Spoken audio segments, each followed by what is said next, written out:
Hello guys! Hello Pisces! Welcome dito sa aking channel Pisces. Alamin natin ang money, career, financial reading. Ano ba ang posibleng mensahe sa inyo ng baraha tungkol sa inyong kaperahan ngayong February, March to. So kung kailan ka makaresonate, sa either February or March, Pisces. Comment down below sa mga makaka-resonate dito. Thank you sa mga nag-follow, nag-subscribe sa ating channel. Okay, Pisces. Money. Pisces. Okay, wala pa. Oops. Wow. Rejoice and celebration. Kumuha tayo dito ng 3 cards. Tatlo yung baraha guys na kinukuha ko. Okay, throat chakra.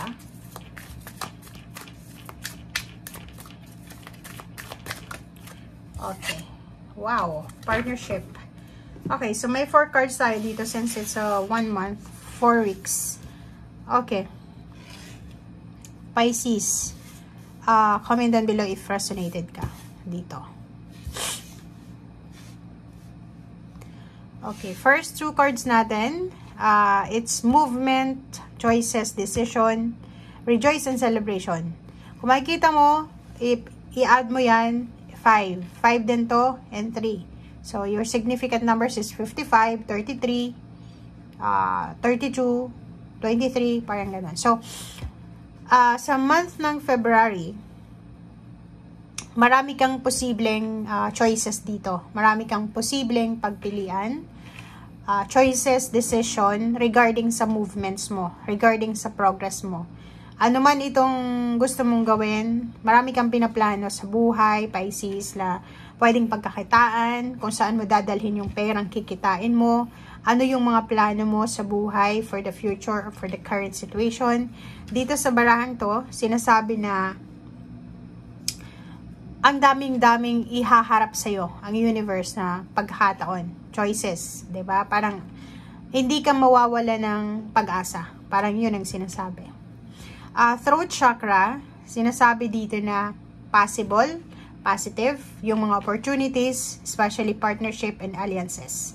So yun, nakikita natin dito yung partnership. Ano ba yan? Mga business partnership, collaboration, or kung ano man na source ng income, source ng financial, tangible things na may connection sa pakikipag-communicate, sa pakikipag-commit sa ibang tao. 'Di ba? Kapamilya man yan, ibang tao man yan, or company, or asosasyon, or community. So, yun ang nakikita natin. And, sobrang happiness to. Medyo walang masyadong stress yung usaping pera sa'yo sa February. Kasi, rejoice and celebration, marami kang isi-celebrate. Dahil, parang kung nakita nyo or napanood nyo yung reading natin for the past few months or weeks, na parang may atraso sa'yo ang universe. Hindi sa atraso parang may nakaligtaan sila na ibalik sa'yo na good karma. So, etong taon na to na 2024 is parang eto yung taon na ibabalik sa'yo ng universe yung mga good karma na nakaligtaan nila na ibigay sa'yo. Yung mga paghihirap mo na feeling mo, di ba? May mga financial stress ka dati, financial mga sacrifices, sufferings na feeling mo walang kapalit. And ito na ang taon na ito na ibibigay sa iyo ng Panginoon lahat ng mga sacrifices mo, lahat ng outcome na possible para sa iyo. Okay? So, yun. And if ever man na negosyante ka, masaya ka sa connection mo with someone else or sa mga kliyente mo. Kasi may celebration, magse-celebrate ka dito Okay, thank you. Pisces.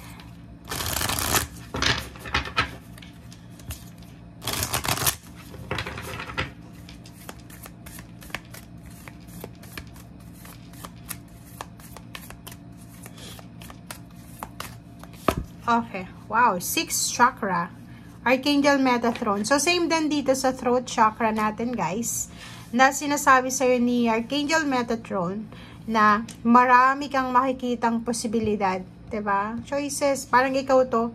Ang dami-dami, limang pwedeng pagpilian. Dito naman is parang nakikita mo, kung dati ay hindi mo masyadong makita yung opportunities, medyo blurry. Pero ngayon, this February, parang sinasabi na nakikita mo yung clarity, maliwanag pa sa sikat ng araw at sa buwan.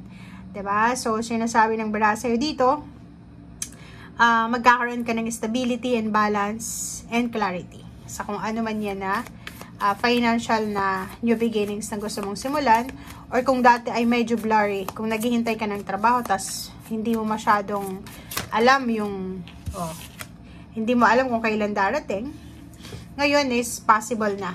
Okay, so next card is Angel of Strength number 5. So 55, 33, 25, 23, 24, 45, 54, parang ganun mga numbers mo dito. Angel of Strength. So, financial strength to guys. So, this month, parang sinasabi sa'yo ng barahan na physically, verbally. Diba? So, kasi pag verbal to, partnership, magaling ka siguro, mas magiging magaling ka makipag-communicate, especially kung may business ka, marami kang magiging kliyente, may recognition and rewards din. So, hindi mo mapapansin na appreciated ka ng mga tao sa paligid mo. Maraming parang makikinig sa mga sasabihin mo. And dito din, financially, mas lalakas ka sa hindi mo inaasang pagkakataon. Unexpected to eh. Kasi hindi mo alam na lalakas yung energy mo sa financial.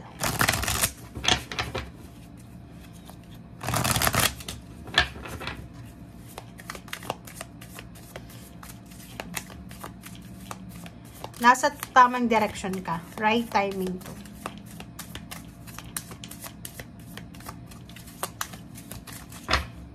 Okay. Kunin natin siya. Wow. Animals. And happiness. So, nakikita natin dito may animals and happiness. If ever lang. Diba? Like, ikaw ay may poultry house, poultry farm, or mga piggery, parang ganun. So, yung financial source mo is pwedeng galing sa hayop, 'di ba? So pwedeng yung etong animals ito is pwede mong maging source ng income. Hindi yung hindi yung sasaktan mo yung hindi. Sila, like for example, magkakaroon ka ng idea sa bakit ka hindi ako mag-breed ng aso, parang ganun, para ibenta ko, parang ganun. So makakatanggap ka din ng happiness through sa mga pets mo. Diba? Like, if sobrang busy ka, pwedeng yun yung partnership mo sa mga pets. So, if ever man, kung naniniwala kayo sa swerte na galing sa pusa or sa aso, yun dito. Diba? May mga tao na sinuswerte dahil sa kanilang pets. Okay? Kasi ina-absorb nila yung negative energy ng owner or ng kanilang amo. Okay? Happiness. So, financial happiness, guys. Financial. Masaya ka. Rejoice and celebration. So, double confirmation, etong rejoice and celebration and happiness. So, masaya ka. Sobrang saya mo sa month ng February regarding sa pera.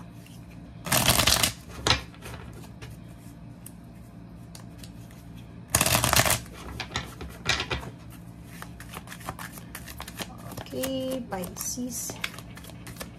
Ano pa ba? Ang dami dito ng pwedeng contract signing din to, partnership. So, magiging masaya ka dahil sa outcome ng iyong financial. Okay. Pero, meron ditong 9 of Wands na normal lang yun, diba? Normal lang sa tao. Kung gusto natin na maging asensado, kung gusto nating maayos ang ating financial or magkaroon tayo ng financial strength, kailangan nating magpagod, 'di ba? Kailangan natin na kailangan natin mag-sacrifice. So, parang ito, na 9 of Wands is mapapagod ka talaga. Kasi 'di ba, pag nagtatrabaho tayo, given na 'yon na mapapagod tayo. So, And yung pagod sa trabaho, guys, sign yun na busy ka. Sign yun na may trabaho ka. Di ba yung iba, pag napapagod sa trabaho, sasabihin nila, ay, nakakapagod naman.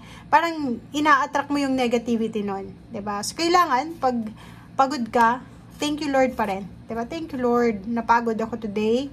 Thank you Lord sa binigay mo sa akin na trabaho, natapos ko today. Sana makatulog ako ng maayos para bukas kaya ko ulit na labanan yung pagod, parang ganon, diba? Nakikita natin dito may Pisces na posibleng relocation, travel. So may lilipat siya ng lugar, lilipat ng bansa, lilipat ng company, or magbabago siya ng source ng income. And nakikita natin dito, if ever, ang dami-daming mga issues sa pera. Maraming Pisces ang naloko, na-scam sa usaping pera, ninakawan, in-scam, ano pa ba? Hindi na-appreciate yung ginagawa mo, moving on ka na, wala ka na doon. So, ang focus mo ngayon is eto na. Diba? Mahawakan mo yung pera. So, makakahawa ka ng malaking halagang pera this February. Ang nakikita natin dito is pwedeng may magbabayad sa'yo ng utang. Ito yung pinaka-visible ngayon. May magbabayad sa'yo ng utang, may makaka-appreciate sa trabaho mo, pwede kang bigyan ng additional bonus, may gustong makipag-collaborate sa'yo, may gustong makipag-partner, may gustong maging parte ng iyong financial journey.